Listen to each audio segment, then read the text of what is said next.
Senhoras e senhores, doutores e doutoras mandaram para o jurídico e aqui estamos novamente. Esse é o Manda pro Jurídico Podcast, seu podcast que de juridica, o Juridiquês e também o único podcast jurídico que você consegue ouvir até o fim. Eu sou o Rodrigo Ávila e como de costume sigo aqui novamente, muitíssimo bem acompanhado de Pedro de Regina e Natália Dias. Como vão? Graças a Deus, tudo certo. Caraca, eu ia falar tudo bem, graças a Deus, junto com você, e tu mudou. Tá vendo? Aqui, ó, graças a Deus aqui, ó. Lembrando do futebol do meu Flamengo, pra ver se ele lembra do meu time do domingo. Me abençoa ali, aqui, alguém pra fazer um gol. E o UFC de ontem, como é que... É, ali é mordida na virilha, aquilo ali é outra luta. Aquilo ali é uma luta ali que eu sinceramente acho meio na minha época não tinha essa luta, não. É um golpe alternativo. Porra, deu uma mordida ali, o Marcos Braz, porra, caiu pra dentro, né, irmão? Não deixou passar. Natália, pelo amor de Deus, coloque algum ritmo aqui nesse podcast, só vai ficar caótico. Cara, os Trending Topics de Rio de Janeiro, que a gente já citou hoje, a gente faria aqui um podcast meio Leão Lobo, assim, uma coisa meio vibes fofoca. Mas melhor do que isso, gente, eu cheguei aqui e a gente falou, vamos fazer um formato diferente. Eu tô até perdida. Qual é a minha câmera, Brunão? Essa aqui.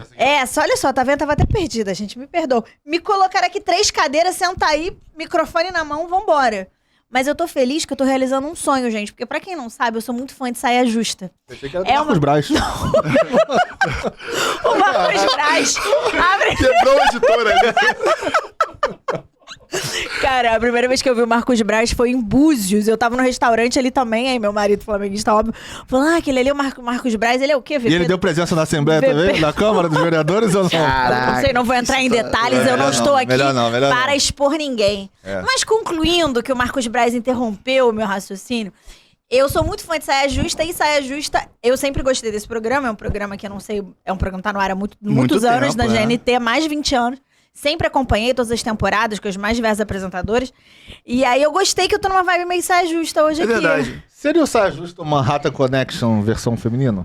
Não, acho que aquele outro dos homens é a versão masculina do Saia tem Justa. O papo de segunda. Isso aí é escrachado. Como é que é o nome do outro? Papo de segunda. Papo de... É legal também. Não, nunca vi. Achei meio chato uma vez, meia hora, legal, sei lá. assim, também. Chato, nunca mais vi. O Saia Justa mas aí a cópia, acho que é de proposital ali, né? Não, acho que não é nenhuma cópia, assim. Eu acho que é uma inspiração mesmo. Vamos fazer uma coisa parecida. Uma abordagem diferente, né? Visão diferente pelo Mas uma Manhattan Connection, não, eu acho que não, Pedro. Não, você não acha, não, assim, de...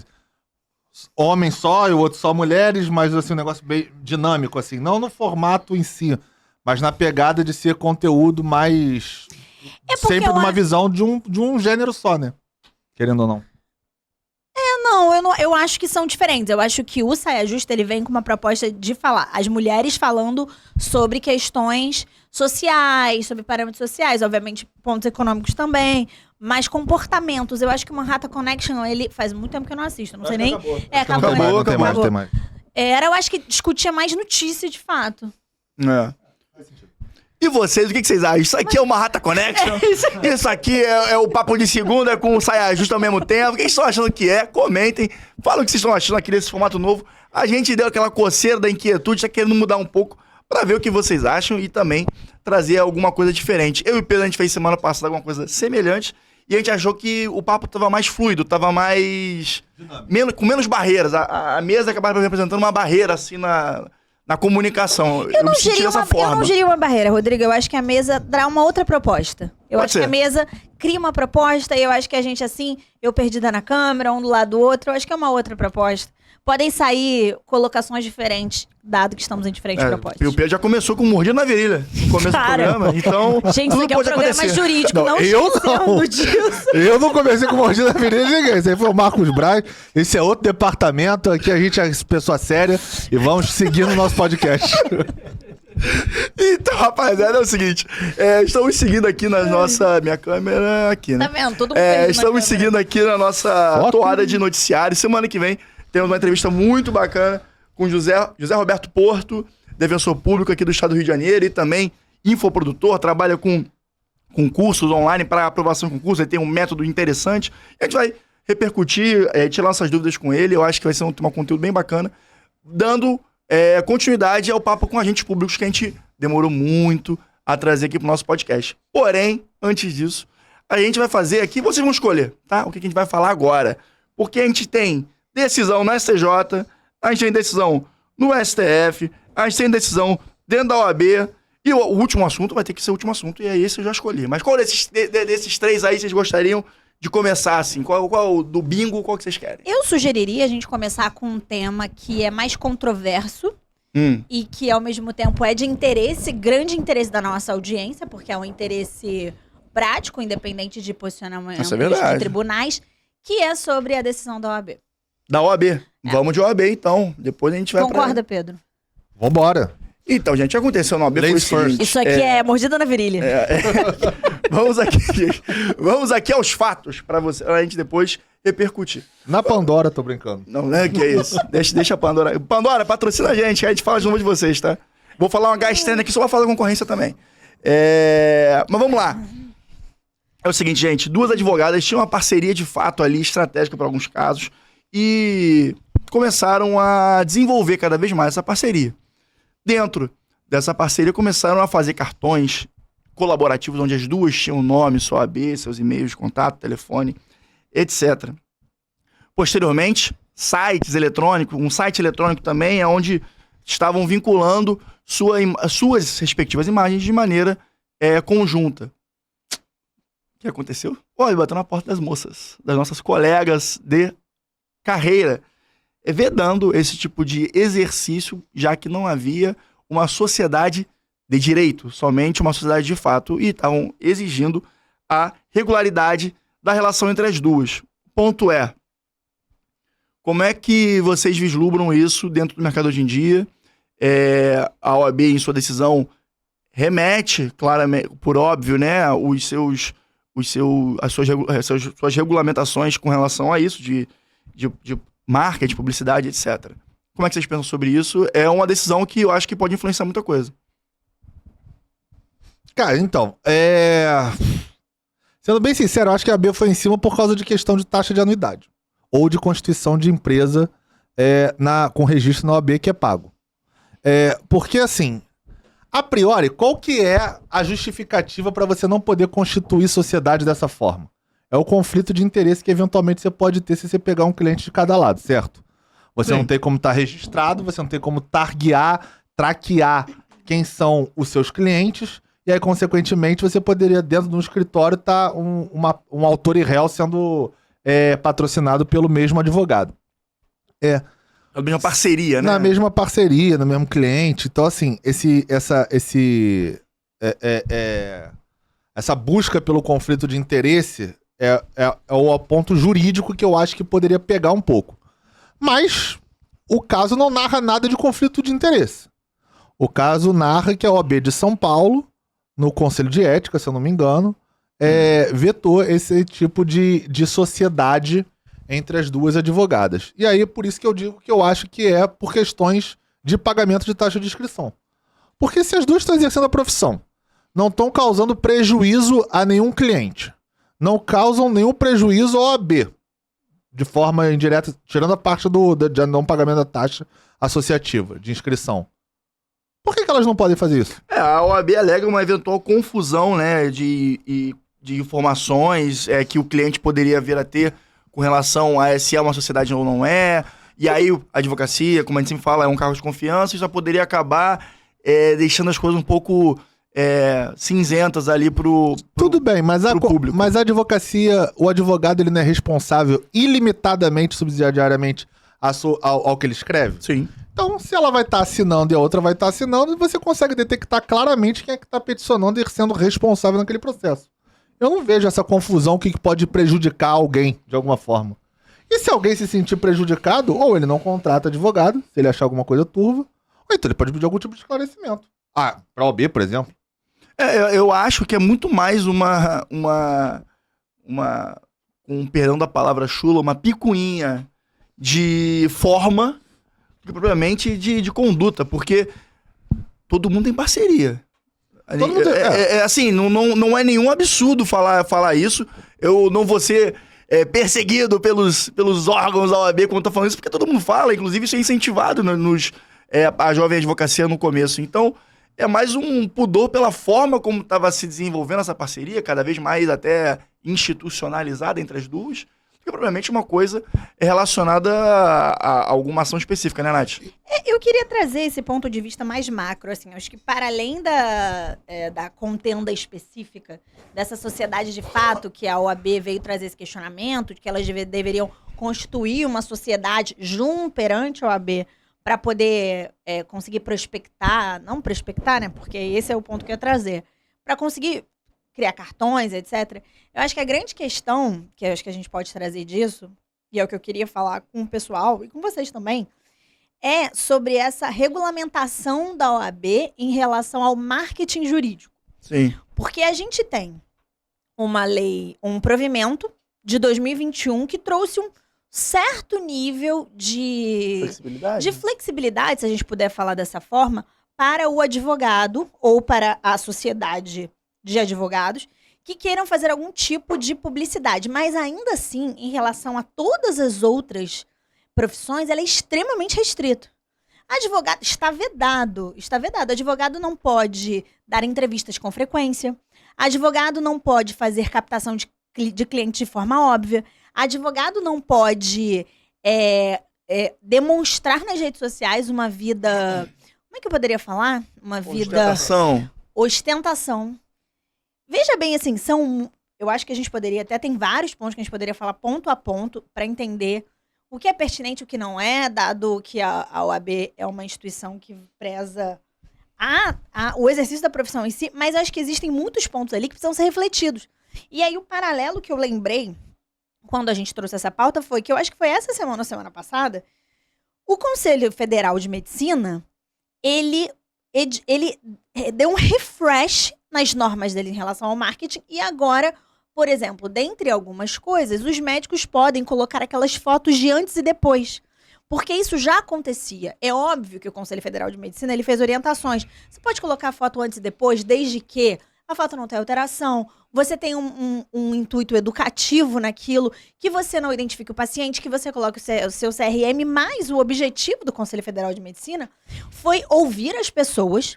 Parece que ele ouviu um determinado número de pessoas, ele fez algumas webinar para discutir isso e trazer para a realidade o que já acontece. Rapaz, eu acho que a questão da OAB... Um conselho de classe ouvindo os profissionais, pois bacana. Não, ele ouviu, porque eu entrei no site do CFM. Eu entrei no site do CFM, do Conselho Federal de Medicina. Ele diz que ele ouviu 2.600 pessoas. 2.600 profissionais. Isso é muito relevante. Eu acho que essa discussão dessas duas advogadas, eu acho que há questionamentos, sim. Enfim, não vejo que seja completamente razoável da parte da OAB, mas eu acho que, como um todo, a forma do advogado poder fazer marketing, se prospectar, ela precisa ser revista. Esse provimento de 2021, ele é um provimento que já veio, como a gente falou, flexibilizar, mas ele ainda não alcança a realidade. Então você fica com uma regulamentação completamente dissociada do que acontece na realidade. É óbvio que alguns preceitos a gente tem que manter. Você não pode fazer propaganda enganosa, mas assim, o advogado ele não pode nem falar sobre valores, ele não pode nem falar sobre como ele cobra. Então assim, eu acho que são muitas coisas, tem muitos pontos ali que a gente precisa rever simplesmente porque a gente precisa se ater à realidade. Se o objetivo de qualquer norma jurídica é se ater à realidade, é dar forma à realidade, a própria OAB muitas vezes, quando está falando de marketing jurídico, tá pecando nisso. Né? Então a gente fica numa conversa de surdos. Mas sobre as duas meninas, eu não acho completamente sem razão, não. Porque parceria muito advogado faz. Mas eu acho que a grande questão aí é que elas estavam pegando aquela parceria e transformando numa sociedade. De fato, né? Não, eu entendo o ponto. Essa questão eu entendo, mas me pega muito essa questão que você falou. Porque acaba sendo uma gota d'água ali de uma série de reclamações. Eu acho que essa notícia só viralizou e a gente trouxe porque ela viralizou, tá, gente? Sim. Por isso. Ela só viralizou porque vira e mexe, a gente volta a conversar sobre, não nós, toda a comunidade jurídica que hoje em dia está no mundo digital, volta a conversar sobre como é que você consegue se colocar nas redes sociais, porque é sim uma questão, né? É uma questão. Porque os advogados, eles dependem da OAB para conseguir atuar. E tem uma outra coisa também, porque a OAB, por exemplo, não veda dois escritórios de advocacia se associarem para poder litigar juntos. Isso é verdade. Então, assim, se 2 escritórios podem, por que 2 profissionais que montam, entre aspas, um escritório fictício não poderiam? Aí, outra vez, o que dá de garantia pro cliente na confusão?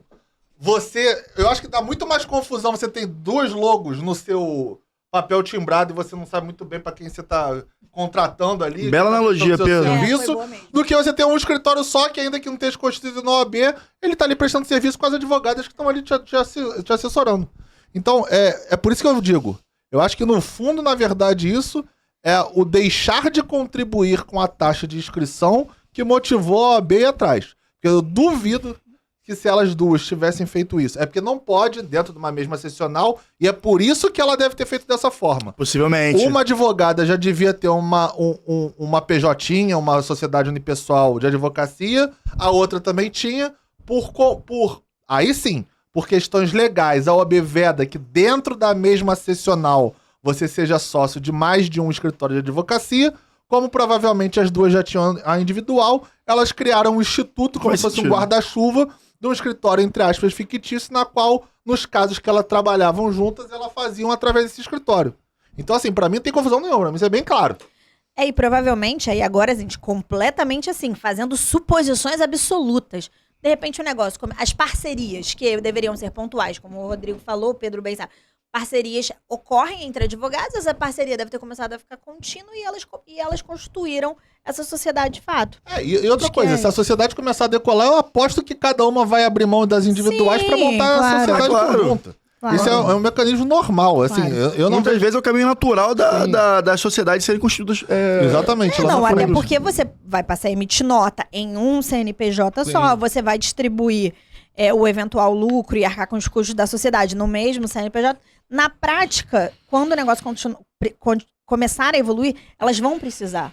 Sim, criar uma sociedade em que as duas sejam sócios. Até porque, nesse racional que você falou de contribuição, por exemplo, você, na distribuição de dividendos, com quem é do jurídico sabe, que mais ou menos transita no mundo empresarial sabe, você é isento de IR. Sim. Então, a partir do momento que você tem uma sociedade fictícia, elas vão estar recolhendo ainda mais imposto, se elas, nessa questão de repasse de dinheiro uma para outra, né? Porque uma vai ter que emitir a nota. Vamos dizer, você na sua PJ emita a nota, e aí você vai ter que me repassar esse dinheiro. Se você me repassa esse dinheiro entra na minha conta, eu tenho que recolher carnê-leão. Que a alíquota é muito superior a, por exemplo, um Simples Nacional ou qualquer outra imposto que vai incidir se você tiver uma PJ. Então, assim, pra mim, eu acho que isso aí foi a OAB, viu que tinha uma sociedade sem estar inscrita, e aí foi atrás. Eu acho que é mais ou menos por aí mesmo. Mas, mais importante, cara, a nossa opinião, é a opinião de vocês. O que vocês acham sobre isso? Vocês, advogados, advogadas, jovens advogados, estudantes de direito também, que vão entrar no mercado hora ou outra, vocês concordam com essa decisão da OAB? Ou vocês tendem a seguir mais o que nós pensamos? Interaja, curta, comenta, compartilha. Nos sigam nas redes sociais, @mandaprojurídico.pdc, tá aqui embaixo de mim, ó. Tanto no Instagram quanto no TikTok. Além. Acertou? Acertei que aí vai pra baixo. Fácil. Agora é pra baixo, fácil. Tranquilo. Amigo. Agora ficou fácil. Além de Manda Pro Jurídico Podcast nas principais plataformas de áudio e vídeo. Spotify, YouTube, Apple Podcast. E outras novidades também. Temos nosso grupinho no Telegram, onde a gente compõe conteúdo original e exclusivo. Além desse conteúdo estar no Telegram, também está nosso canal de transmissão do Manda Pro Jurídico lá. A gente mostra aqui nossa intimidade aqui, profissional aqui na produção do conteúdo. E toda a interação lá é muito mais bem-vinda. A gente tá trocando bastante lá. E a reação tá sendo bem bacana. Então, nos sigam e estaremos lá presentes. Ô, Pedro, para de falar aí, rapaz. Tá falando, tá aparecendo no vídeo, que vergonha, rapaz. Que isso? Tá enciumado porque não tá na conversa aqui, ó. A gente conhece. A gente é tão quinta série que a gente faz conversinha paralela até quando tá nós três gravando. É absurdo isso. Na época de FGV, ele participava, aí ele ria. Eu era o rei da fofoca. Aqui agora, não ficou de fora, ficou com o ciúme. Eu era bom na fofoca da FGV, aqui é conversinha paralela. Anuncia nosso corte do Manda Pro Jurídico também. Exatamente. Porra, tá olha só, notícia exclusiva. Atingimos 1000 inscritos no YouTube. Então, primeiramente, agradecer a todo mundo que tá inscrito, que curte, comenta, e quem não está inscrito, se inscreva, por favor. Pelo amor de Deus, tá? Senão vai tropeçar e cair de cara no chão. O Pedro vai correr atrás de o Pedro vai levar mordida na virilha no shopping. Vai levar mordida na virilha do Marcos Braz se não se inscrever. O Pedro vai morder tua virilha se você não. Eu não. Gente, a gente escangalhou aqui o editor de vídeo, acabou Manda pro Jurídico hoje. E aí, pessoal, curte lá também o canal de cortes do Manda pro Jurídico, também é um canal onde a gente coloca os trechos, né, dos podcasts. Vocês sabem exatamente que o canal de cortes estão no YouTube, sabem o que é isso, não precisa ficar me alongando. Se inscreve nos dois, se inscreve nos dois. O Rodrigo é tão boomer que ele quer explicar o que é canal de corte num podcast. O erro é meu mesmo. Rodrigo, para de ser boomer, Rodrigo. Enfim, segue a gente no canal de corte e também em todas as outras formas, todos os nossos outros pontos de contato com vocês, nossa querida audiência. E obrigado pelos 1.000 inscritos no YouTube. E estamos em 1.500 no Spotify, tá? Essa semana também a gente bateu. Números aumentando, galera. Os números aumentando, ficamos cada vez mais felizes com isso. Beleza, pessoal? Agora, a gente tem que seguir e saber qual vai ser o próximo órgão julgador que a gente vai comentar. STJ ou STF? Rota a roleta, Jequiti. Eu já votei o primeiro, Pedro vota o segundo. Então, STF. STF, vamos para o STF então aqui, ó. Que o STF decidiu o seguinte. Na verdade não decidiu. Vai retomar uma conversa. Que a gente até conversou aqui com a Thaís Gasparian sobre esse tema. Sim. Inclusive, numa outra baita episódio. Fica aí a recomendação. Inclusive, o Paulo Samir ouviu essa semana e deu uma nota 9,95 para o podcast. Então, se o Paulo Samico falou, quem somos nós para negar, na verdade? Que é o seguinte, audiência gente, mais do que qualificada. Mais qualificada. Inclusive, gente, é o seguinte, o STF vai retomar o julgamento da ação que pode equiparar a licença maternidade à licença paternidade. Já conversamos com isso no episódio com a Thaís. E agora a Rosa Weber botou de novo a pauta esse tema. E aí, galera? Temos essa ação direta de inconstitucionalidade rolando. Por omissão, porque a gente não...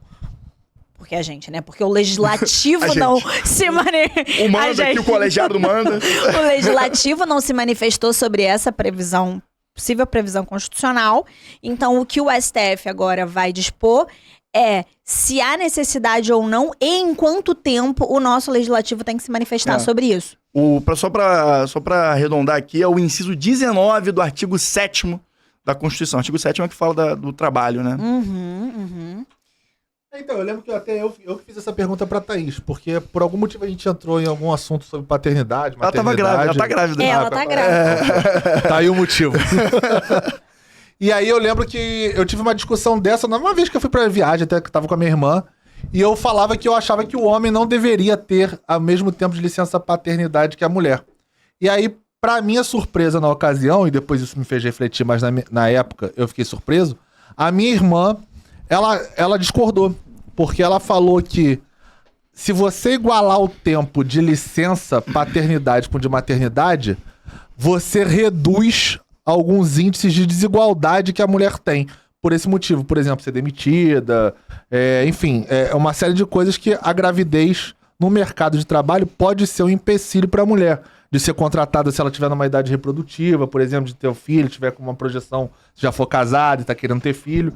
E aí foi uma coisa que eu não tinha parado pra pensar, pra ser sincero, porque na minha cabeça a mulher, entre aspas, ela tem um impacto muito maior da maternidade do que o homem. Quando ela tá gestando naturalmente, Sim. né? Então eu achava na minha cabeça justo, num primeiro momento, que a mulher tivesse sim mais benefícios nesse sentido. Mas aí a partir do momento que você para observar como a dinâmica social funciona nessa disparidade, eu comecei a enxergar que na verdade sim, essa disparidade pode trazer alguns malefícios para a mulher que o homem não teria, justamente porque ele vai estar lá trabalhando e a mulher vai estar lá em casa, dando filho, gestando, alguma coisa nesse sentido. E aí, na ocasião, a minha irmã, eu podia ter trazido, porque eu tive tempo hoje, eu vi a pauta aqui em cima da hora, mas ela trouxe uns dados de uns países, se eu não me engano, era a Austrália e alguns países nórdicos, que este índice, por eles serem iguais o tempo, essa diferença são sempre de países onde a desigualdade entre homem e mulher é menor.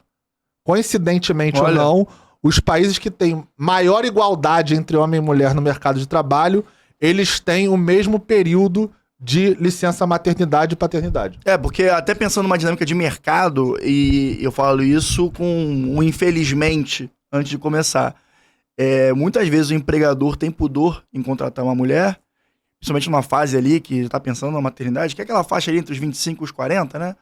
Ele evita contratar mulher justamente por causa dos efeitos da maternidade. E então, visando equiparar, talvez, essa situação que infelizmente acontece, prover a licença paternidade também para o homem seria interessante, porque esse gatilho de pensamento na hora de contratar alguém não vai existir mais.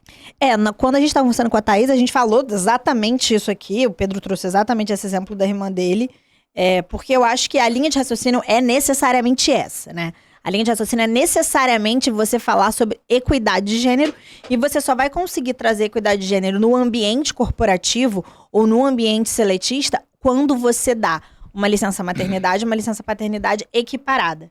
Eu acho que essa é uma forma de você conseguir, de fato, trazer novas métricas de equidade para dentro. E, para além disso, obviamente, você tratando na ótica do empregador, porque é isso que a gente está falando, seria o empregador desprivilegiar a mulher, porque ela necessariamente tem que ficar afastada até 120 dias, depois que ela tem o bebê, e depois ela ainda tem um período de estabilidade, de acordo com a nossa CLT. E aí seria um segundo ponto a ser discutido também. 1 ano, né? Se além da licença paternidade ainda também gozariam dessa estabilidade. Tem um ponto importante também, que aí já é um ponto mais social do que econômico, que é o ponto de que a licença paternidade, ela sendo em igualdade do que a licença maternidade, você também traz a maternidade, traz a criação de uma criança de uma forma muito mais equânime. Perfeito. Porque hoje, socialmente, a gente fica com uma análise muito clara. Você joga a responsa na mulher. Que a maternidade, ela é uma responsabilidade feminina. E porque ela é uma responsabilidade feminina, em regra, sobre a mulher que recai todos os ônus e os bônus de você ter um filho, de você maternar. Quando você, até o legislativo, num caso de omissão constitucional, de não ter se manifestado sobre isso, pode se manifestar, a gente ainda atrai uma perspectiva social de pegar o filho e ele passar a ser de fato a responsabilidade dos dois. Uhum. Então, assim, na minha colocação, muito além do jurídico, porque o jurídico é a minha primeira camada, mas minha camada muito maior é social, eu acho que, assim, o ideal é que seja pareado. Na perspectiva econômica, para mim é óbvio, porque o empregador, você elimina um problema básico. E na perspectiva social, eu espero também que atraia um posicionamento de igualdade ali. Um desenvolvimento, no ato da responsabilidade de criação do filho. Eu penso muito nesse sentido. Ela acaba sendo um direito para a mulher, né? Uma licença maternidade que acaba afetando a carreira dela. Pela exercer o direito. Então, dentro do mercado, o direito que ela possui acaba sendo afetado. Um pequeno jabazinho, gente. Eu gravei um podcast sobre liderança feminina com a Pri Brandão, que vem aqui também no Manda Pro Jurídico, no podcast dela, que chama Na Trilha do Direito, que é um podcast que integra a empresa que ela tem, que fala sobre contratações no universo jurídico. E como a gente falou só sobre liderança feminina, obviamente que a maternidade ou a não maternidade também foi um assunto, uma vez que ela atinge diretamente a nossa carreira. Bom, então já tá votado aqui do Manda Pro Jurídico. Ministros da STF, peço a nota taquigráfica aqui pra Rebeca e podem copiar nosso voto pra transcrever aí na sessão de julgamento. Mas eu não tô preocupado com o que os ministros estão achando, até porque está 5-1. E eu vou te falar aqui a lista de presença dos que votaram. Os ministros Edson Fachin, Luiz Roberto Barroso, Dias Toffoli, Carmen Lúcia e Gilmar Mendes já votaram nesse sentido. O único contrário foi o Marco Aurélio Mello, que até já saiu do STF, correto? E, bom, além disso... Só uma observação, eu até quero ver o voto do Marco Aurélio, e aí se alguém tiver aí, gente, me manda lá pelo Manda Pro Jurídico, porque quando eu era aluna da Emerge, os votos dele eram muito bons tecnicamente. Então a gente estudava pelos votos dele. E reza então, a lenda. Ou seja, deve ter um embasamento técnico bem interessante. E reza a lenda, assim, Lembrando que o STF vai votar é para o legislativo se manifestar. E reza a lenda na fofoca que a gente escuta os professores, né? Que o Marco Aurélio Mello, no final, assim, já falava os votos de maneira oral e ele tinha um digitador na sala dele. De tão... ele é muito bom. Assim, apurado que ele já era, né?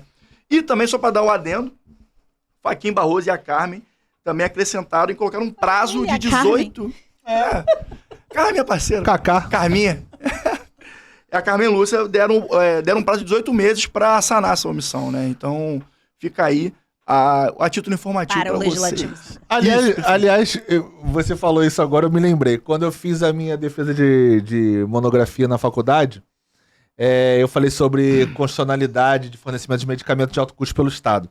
E aí, um dos votos que eu botei foi do Marco Aurélio. Só que o Marco Aurélio é um ministro que você não fala o sobrenome. Geralmente você fala Marco Aurélio e para, né? E aí eu lembro que quando eu transcrevi, na verdade, na minha monografia, um trecho da decisão do Marco Aurélio, eu não botei o de Mello. Eu botei só o Marco Aurélio. E aí eu lembro que eu tomei a chamada do orientador falando: tu é amigo dele pra chamar ele de Marco Aurélio só? É Marco Aurélio de Mello, ministro da STF e tal, não sei o quê. E mesmo que fosse, aqui também não é lugar pra isso e tal, não sei. Mas aí, pessoal... Regras ABNT, sou muito certo, fã. Né? Tava certo, sou muito certo. fã. Mas ele falou do jeito legal, não foi babaca, não. Mas aí, pessoal, comenta aqui embaixo aí o que vocês acham. Eu quero ver muito o voto do Zanin, que o Zanin tá indo contra todas as tendências dos ministros. Eu tô com essa curiosidade agora. Até que ponto ele tá pelo caos, assim, né? Eu acho que esse é um voto bem técnico, né? Não, acho sim. É uma pela curiosidade pra ver o padrão de voto deles. Vai ser sempre na turma do divergente, assim. Eu tô curioso pra isso. Enfim, vocês comentem aqui o que vocês acham. Seja no Spotify, seja no YouTube também, por que não? Aproveitando, falando do Spotify, nos avalie no Spotify também, porque é muito importante pra gente. Avaliar com 5, né? Avaliar... Se pegar eu pego o teu IP e vou na tua casa. E vou com o Marcos Braz lá pra morder tua virilha. É isso aí. Marcos Braz agora virou uma instituição. Virou. Uma instituição feroz. Gente, a gente tá falando de um vereador. Mas tudo bem, isso aí que não, ele faltou. Se ele vai pra cima, a gente dá uma pichumada nele. Tem erro, não. E agora... Ai, gente, esse podcast me preocupa. Semanalmente. Mas agora vamos seguir aqui o nosso papo para a terceira notícia que a gente tem que falar aqui. Que é eu achei muito interessante. Porque eu já tive amigos que fizeram esse procedimento cirúrgico. E, de fato, sempre uma preocupação deles é a segunda cirurgia. Que nunca era coberta pelos planos de saúde. Né? Que é a cirurgia reparadora da bariátrica. Quando você é uma pessoa... acima do peso e você sofre lá, enfim, a pele fica sobrando muito, né, quando retira a gordura e com emagrecimento natural. Então, acaba ficando até do ponto de vista estético, e eu falo de estético sem nenhum teor pejorativo, acaba não ficando muito legal. Então tem que fazer essa reparação. E aí a bariátrica acaba ficando incompleta, né, na perspectiva do paciente. E é bom lembrar também, trazendo um background do rol da ANS, que foi delimitado alguns anos atrás, não sei exatamente. Eu acho que a gente já estava nesse estúdio, inclusive, aqui no seu pod, falando sobre o que o rol da ANS agora é taxativo para os tratamentos terapêuticos em questão. Dito isso, o primeiro tratamento, o primeiro procedimento que foi colocado posteriormente ao rol taxativo previsto naquela época é essa cirurgia reparadora. A ministra Nancy Andrighi, no STJ, já trouxe isso e salientou o caráter de urgência dessa decisão. Lá vem. Não vou usar, não. Só pra fazer um parênteses aqui, é que apesar do rol ser taxativo, ele é taxativo para se tiver os remédios previstos na cobertura do SUS, por exemplo. Exato. Então, se você tiver um remédio equivalente terapêutico, um remédio, um tratamento que você possa fornecer, aí sim prevalece o rol taxativo. Agora, se você não tiver o remédio, se você não tiver o tratamento, aí é uma exceção ao rol taxativo. Então, ele é rol taxativo peronomútil, porque se você não tiver o substituto terapêutico ou o medicamento para o seu caso especificamente, que for prescrito pelo médico, aí sim você pode fazer o pedido, seja judicial, seja através do plano, enfim, aí depende se o plano vai ceder ou não, se o SUS vai ceder ou não, e se você vai ter que judicializar ou não. Mas o rol é taxativo desde que haja o remédio, por exemplo, sendo circulado e fabricado no Brasil, e o tratamento também. Perfeito. E eu acho que nesse caso, ele só não havia previsão... Perdão, o raciocínio ao contrário. Havia previsão somente da cirurgia reparadora de abdômen e não havia das eventuais demais partes. Eu acho que, enfim, faz sentido, porque eu acho que quando você passa a regular a cirurgia bariátrica, dado que ela é uma cirurgia que, e aí me corrijam os médicos, que necessariamente implica, ou pelo menos numa grande maioria das vezes, implica numa cirurgia reparadora, eu acho que faz sentido essa análise ser conjunta. Não vejo... É contrassenso ela não ser conjunta. Exato. Só para título de informação, se vocês quiserem pesquisar os RESPs envolvidos, é o RESP 1870834 e o RESP 1872321. Eles estão dentro do tema repetitivo 1069, que nesse caso vai trazer um precedente. Então, os tribunais abaixo do STJ deverão seguir essa decisão. O que vocês acham? Já tiveram alguém próximo que fez a bariátrica e teve esse dilema? Porque já aconteceu com um amigo meu, joga basquete comigo, inclusive. Não, eu não. Eu já tive, fez cirurgia plástica. Fez cirurgia plástica. Fez cirurgia plástica. Acaba sendo...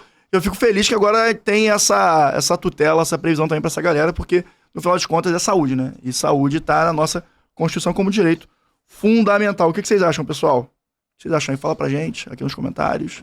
Toda interação muito mais que bem-vinda. Agora, vamos falar sobre 8 de janeiro, decisão da... Não 8 de janeiro, cada um tem a sua opinião aí, mas eu quero falar sobre os advogados, a performance dos advogados. A gente tem Trending Topics da semana. A gente tem Flamengo, tem Luísa Sonza e tem... O Live de NPC. Live de NPC. Faz aí. Em quarto lugar, a gente tem o desempenho dos advogados frente ao STF. Qual é o tema que vocês querem falar, gente? Não, agora eu acho que vamos na nossa, né? Vamos na performance do STF aí, pensar aí desses nossos nobres colegas que não foram muito felizes nas suas sustentações orais. Inclusive, um dos rapazes tomou uma porrada do nosso excelentíssimo Luiz Roberto Barroso. E Alexandre de Moraes. Sim, mas eu falo onde o cara fala uma aspa que era fake news, que o Luiz Barroso corrige e ainda, naturalmente, dá uma porradinha com luva de pelica ali na cara do nosso nobre advogado. O que acaba sendo muito triste. Eu vejo assim, principalmente... eu fico pensando, a gente fazendo um podcast, a gente pensa muito na questão da oratória. Inclusive, a gente vai trazer um professor de oratória aqui, final do mês que vem. Já está agendado, grande Nélio Xavier. O quão importante é a oratória e o que me fez pensar é o seguinte: oratória pode ser considerado hard skill no direito? Eu acho que eu vou num step back aqui. Vai lá. Antes da gente chegar nesse ponto da oratória. Eu vi os vídeos pra gente poder falar sobre isso. Então, pra eu conseguir falar minimamente sobre isso, eu precisava ver os vídeos e eu não vi toda a participação dos advogados em questão que está sendo discutida a conduta deles na íntegra. Eu vi os cortes. Então, ou seja, limita mais ainda o que eu posso falar sobre, eventualmente, performance ou não. E aí, então, eu vou até deixar de lado essa performance. O que eu quero falar é uma coisa muito importante. É uma grande dica para todo mundo que está nos ouvindo. Estar preparado é essencial. Essencial. Eu acho que a gente nunca...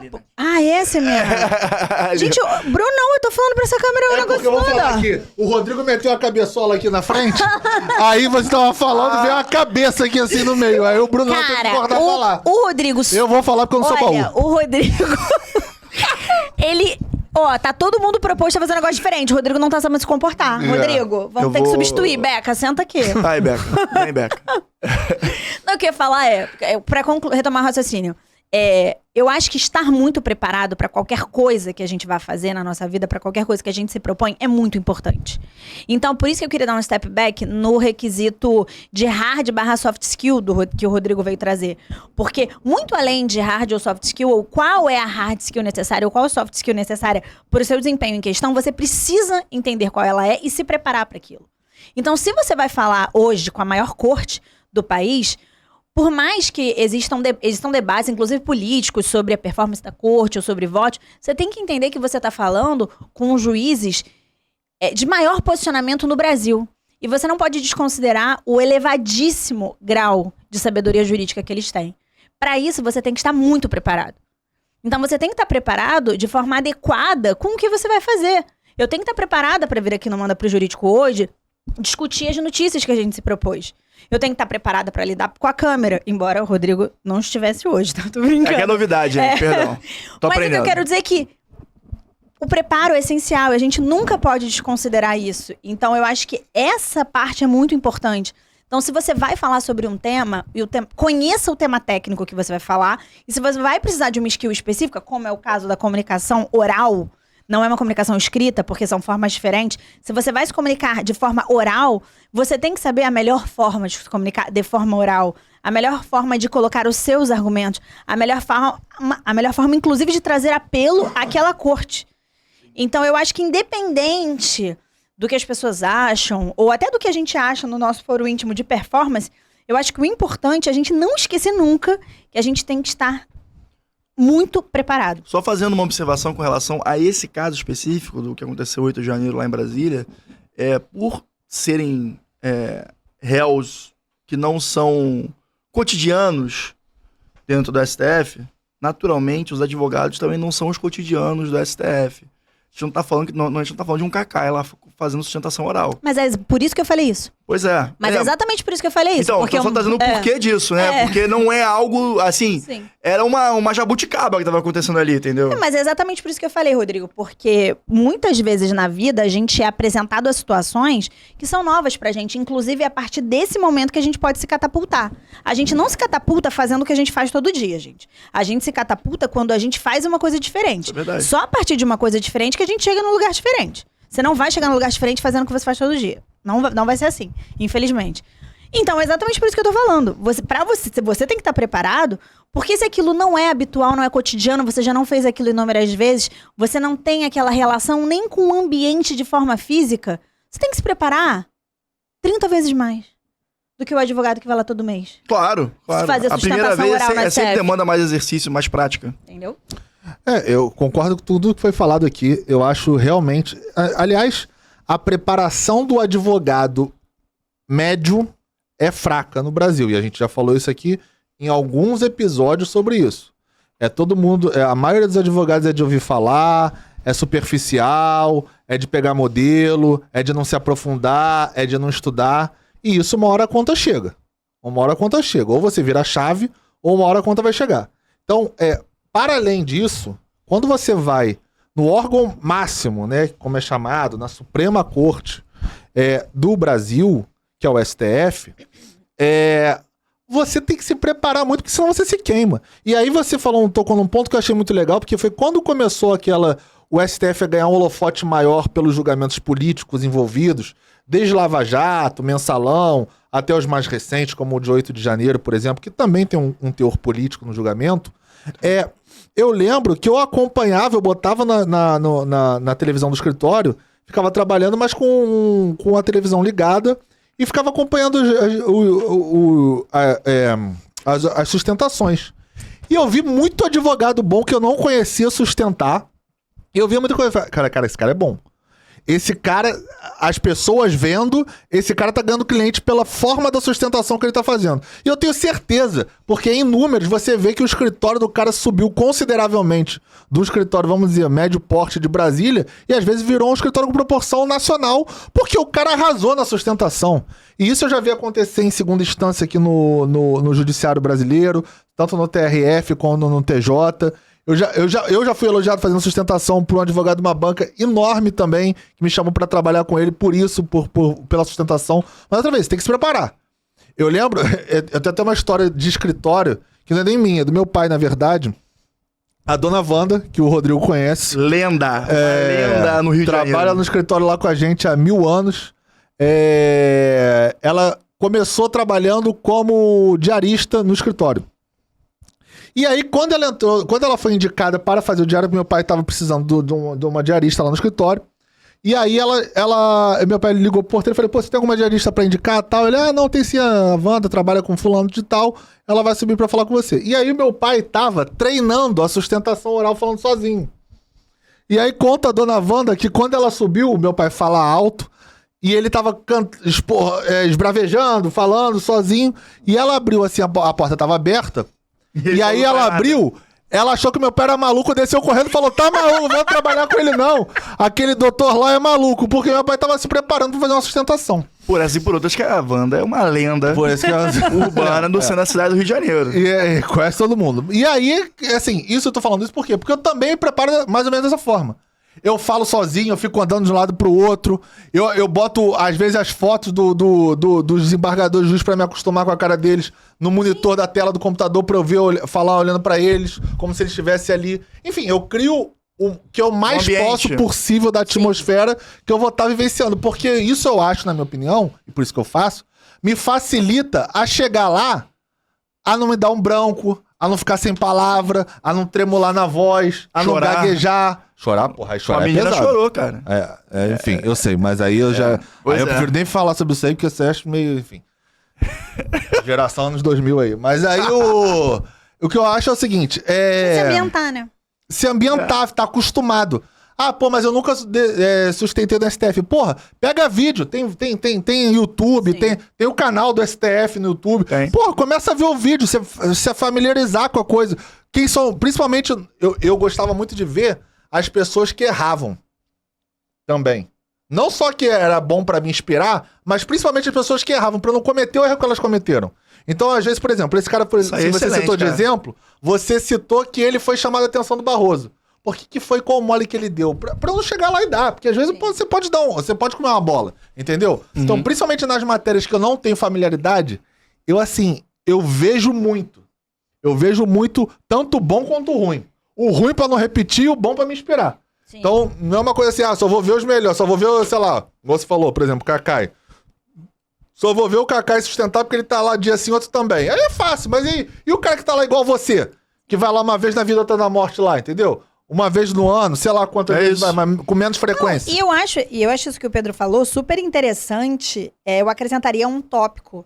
Se filmar falando. Quando você vai fazer uma sustentação oral... Eu me filmo e me gravo. É isso. Eu gravo minha voz também, porque pra entender tom de voz. Sim, quando tem que dramatizar, eu faço uma pausa. E também é mais um método de memorização do seu roteiro ali, né? O falar e o ouvir o que você está falando. E aí, quando você vai fazer uma defesa técnica e a sustentação oral...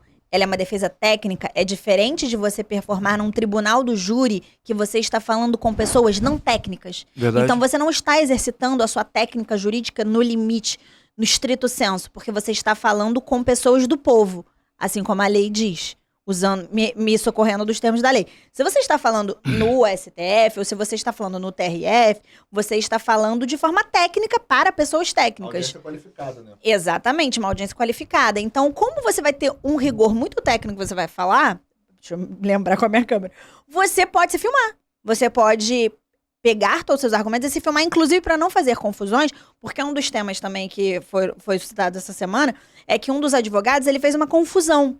E eu até acredito que tenha sido uma confusão mesmo, porque provavelmente ele ficou nervoso quando ele tava ali sustentando. Não pode errar o Pequeno Príncipe, melhor livro da história. Cara, não pode errar, mas eu até acho que foi uma confusão do nervosismo. Eu acho que vai. Esse aí eu aceito que é uma confusão. Eu entendo, porque, por exemplo, às vezes até quando eu tô aqui no podcast, eu vou falar uma lei, sai outra. Vou falar um número, erro. Eu também já falei, já relivro aqui. Esse tipo de coisa pode acontecer. Acho que o pior é porque foi um erro, como a gente pode chamar de erro esdrúxulo, né? Um erro muito... Tô confundindo cadeira com mesa.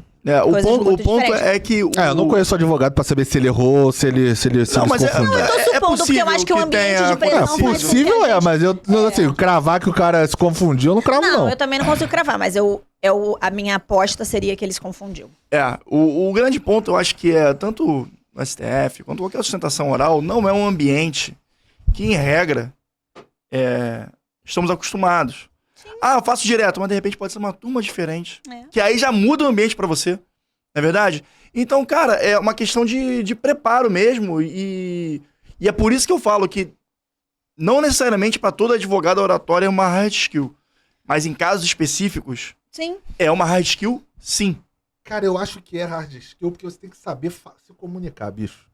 Eu acho que na advocacia de hoje em dia, se você não consegue... se fazer entender e convencer os outros do que você quer pedir pro seu cliente, eventualmente, cara, eu acho que você tá muito atrás. Eu tô com o Pedro. Eu acho que você tá muito atrás. Eu acho que hoje em dia virou uma hard skill. Eu acho que comunicação para o advogado, no desempenho da função do advogado, ela não é uma soft skill, ela realmente é uma hard skill, porque ela é um pressuposto básico para você desempenhar bem a sua função. Sabe por quê? Por exemplo, a gente tá falando de sustentação. Uhum. Vamos trazer aqui pra maioria. Despachar com o juiz. Sim. Por que você acha que a maioria dos juízes, não é nenhuma crítica agora, não, de verdade, tem má vontade de despachar às vezes com o advogado? Eu não consigo Porque essa galera às vezes que vai lá despachar pra falar abobrinha no cara. Aí o cara é um concursado, prolixo. estudou pra caramba pra passar com o concurso. Irmão, tem o mérito dele de estar ali, naquele lugar que ele ocupa.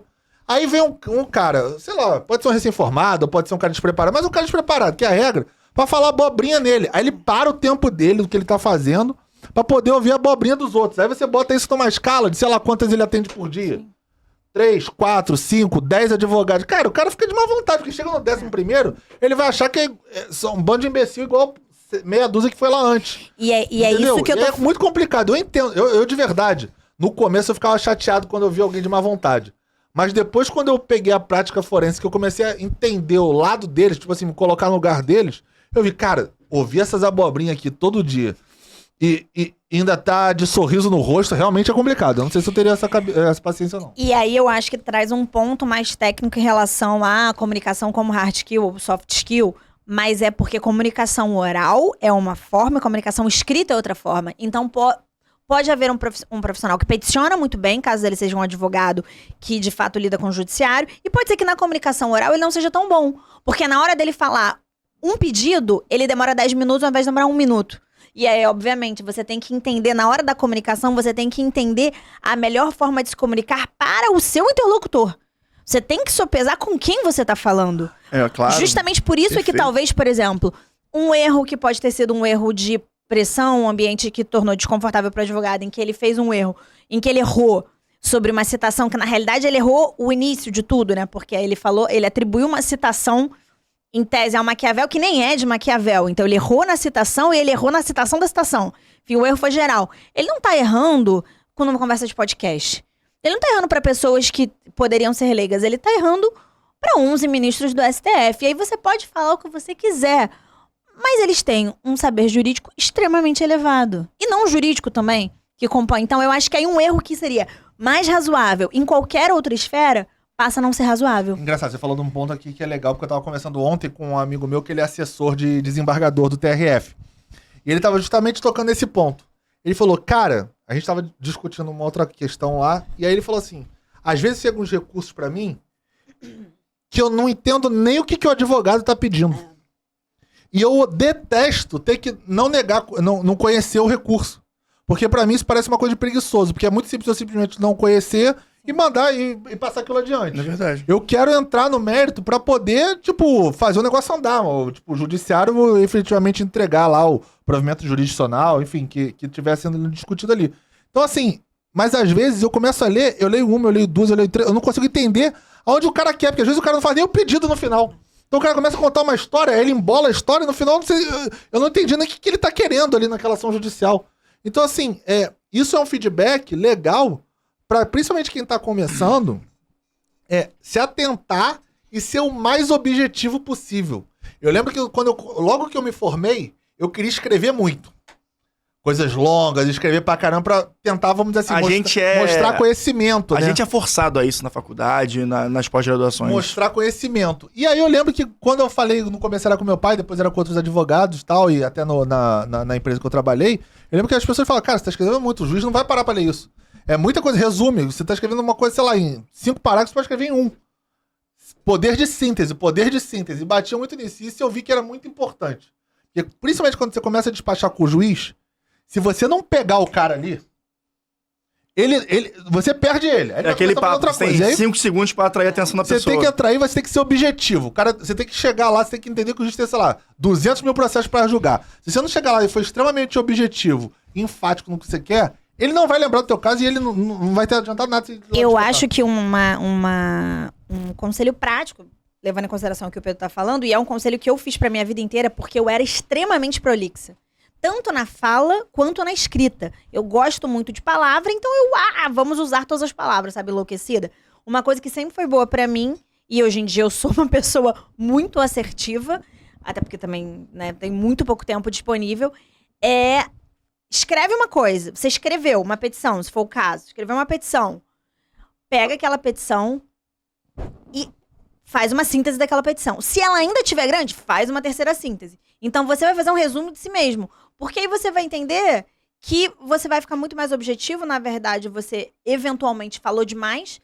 e falou sem precisar falar, e muitas vezes você falou tanto que você se perdeu do seu ponto principal, que era do seu pedido. Entendeu? E eu tinha um problema que quando eu começava a escrever que eu queria mostrar, eu começava a vir com todas as teses que eu dava na minha cabeça. Sim, eu também. Cara, pior estratégia possível, mas você vai aprendendo na prática. Eu aprendi na prática. É assim, foca no que você quer e na estratégia que vai fazer você levar aquele seu pedido. Sabe o que eu lembro? Eu fiz uma aula de redação e eu tinha mania, até hoje eu tento me segurar com isso, de escrever frases muito longas. Sabe aquela frase longa que você escreve? Nossa, eu também tinha essa mania. Gente, frases curtas. Frase muito longa, pode contar, você tá se perdendo no personagem. Escreveu muito, botou muito ali adjetivo na frase, cara... Tô falando no aspecto profissional, tá, gente? Se você quer escrever poesia, literatura, é outros 500. É uma outra forma de se manifestar. Mas profissionalmente, levando em consideração que um outro profissional vai ter que avaliar e fazer algum julgamento com base no que você escreveu, frase longa, batata. Tá falando demais. Eu já vi de um juiz amigo meu que falou isso. Quando o advogado começa a escrever muito, ou ele não sabe o que ele quer, ou ele tá querendo me enrolar. Então eu já nem leio com boa vontade. Então assim, cara, isso são insights práticos que a gente tá dando pra você. Assessor de juiz, é desembargador, eventualmente no STF, nesse julgamento, como o Rodrigo tá falando. São insights práticos que vão fazer vocês terem um atalho pra poder chegar no que vocês efetivamente vão querer pro seu cliente. Outra coisa que é bom lembrar, a semana retrasada... Mandar se inscrever em rede social aqui. Não, semana retrasada o Bruno Dubê teve aqui. E aí ele justamente falou que o approach que ele faz pra ter uma conversa saudável com o interlocutor que ele vai conversar. Cara, buscar pontos de contato que ele pode... Eu tenho um jargão que eu já falo com o Pedro, é ganhar no carisma a pessoa. Você ganha no carisma, cara, as coisas fluem de maneira muito mais suave na hora de negociar, despachar. Comunicação oral funciona bem. Funciona muito, cara. Fala, viu uma bandeirinha ali do time do cara, que ele falou, já tem o papo. Seja cara do seu time ou não, já tem uma resenha ali pra... Mas puxar, aí eu acho que pra sustentação oral não é bem forense, isso. Né? Não é bem isso. Na sustentação oral você tem que se ater à realidade técnica. Eu acho que se você é um ministro do STF, você quer Numa sustentação oral eu concordo, mas num despacho dá pra tentar alguma coisa assim. Eu já não concordo. Eu já não concordo. Eu não acho não, porque se você tentar levar pro seu pessoal, tem juiz que vai querer te esculachar. Vai falar, eu acho que eu não sou tão aqui, se eu tô também não acho não. Cara, eu já ouvi, não aconteceu comigo, mas eu já vi de advogado do escritório que deu boa tarde, tudo bem. Ele falou, você não tá aqui pra saber se eu tô bem ou não, você tá aqui pra despachar sobre o caso do seu cliente. Então assim... Achei também um pouco...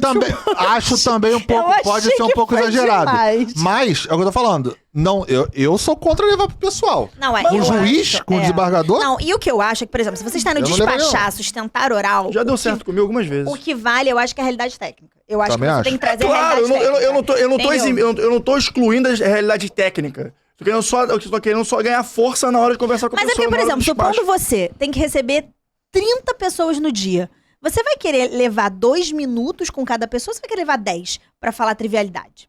Também acho. Entendeu? Eu tô levando assim, como excelência, se fosse ainda bem que eu tô aqui te mostrando com o senhor, o ar-condicionado tá funcionando, lá fora tá quente pra caramba. Poxa, vamos conversar aqui, o caso é esse assim, assado. Acabou, já foi. Pô, ar-condicionado, sei lá. Qualquer coisa, cara. Dei um exemplo do ar-condicionado ali. Tudo bem. O que vocês acham? Não é a minha linha eu também não... Eu acho que tecnicamente não é a melhor... No cenário, vamos aqui fazer um recorte muito importante. Eu não tô falando de STF, pelo amor de Deus. No despacho... Não, até no juiz de primeiro grau. Acho que num cenário de despacho que você tem que conversar para conseguir despachar. Vamos falar de despacho especificamente. Não é nem a parte contrária, se você vai fazer um dia ou com outro advogado. Tô falando de despacho mesmo. Com o juiz. Seja ele de qual esfera for. A minha ideia é se até a realidade técnica. Olha só, tecnicamente é isso, isso e isso. O ponto é esse. Tem uma decisão assim, assado. Beleza? Tchau, next. Concordo. Porque eu, como profissional, pra mim funciona assim. Se eu tenho 10 reuniões no dia, eu quero que todas essas reuniões elas se atenham ao máximo da objetividade possível. Também. Bem objetivo nos pontos que eu acho que são fundamentais pra chamar a atenção do juiz. Levando em consideração, porque podcast é fogo, recorte é fogo, que se você está num deal, se você está numa mesa de negociação, se você está até numa eventual pré-negociação, em ambientes que às vezes nem são formais, que você está num restaurante, algum ambiente assim, é outros 500. Aí você criar essa conexão, aí é quase essencial. Agora, eu tô falando de despacho com o juiz. Despacho com o juiz, pra mim... dentro de um tribunal. Dentro do tribunal, acho que tem que ser mais aspecto técnico objetivo com os pontos que chamam atenção. seu cliente. Perfeito, senhoras e senhores. Doutores, o que vocês pensam quanto a isso? Estamos aqui dissonantes. O que... Graças a Deus, viva a democracia. Eu adoro quando a gente discorda, porque o pessoal acredita que a gente não combina tudo antes, né, nas opiniões. E então, o que vocês acham? O que vocês fazem? Já tem alguma história a compartilhar? Por que não? A gente pode até, de repente, ver num comentário, numa DM, alguma coisa assim, a gente pode ler aqui uma história bem sucedida, uma história mal sucedida. Perrengues ao despachar. Manda pra gente. Exatamente, cara. A gente tá querendo fazer um podcast de perrengues da audiência há mó tempão. Agora que temos 1000 inscritos, por que não? Acho que a gente consegue umas 3 ou 4 histórias aqui interessantes pra gente levantar aqui, ou de repente fazer um Reels, um post, pode ser funcionar também. Então, pessoal, o que vocês acham? Comentem. E interajam, então interação muito mais que bem-vinda. Pedro, Natália, mais algo a acrescentar? Ou está entregue, como você sempre diz? Está entregue. Está entregue, Natália? Falamos pelos cotovelos, tá ótimo. Falamos bastante. Então, senhoras e senhores, doutores e doutoras, para qualquer outra dúvida, eu tenho certeza que você já sabe. Manda pro jurídico, valeu, um grande abraço e até semana que vem com entrevista. Tchau, tchau.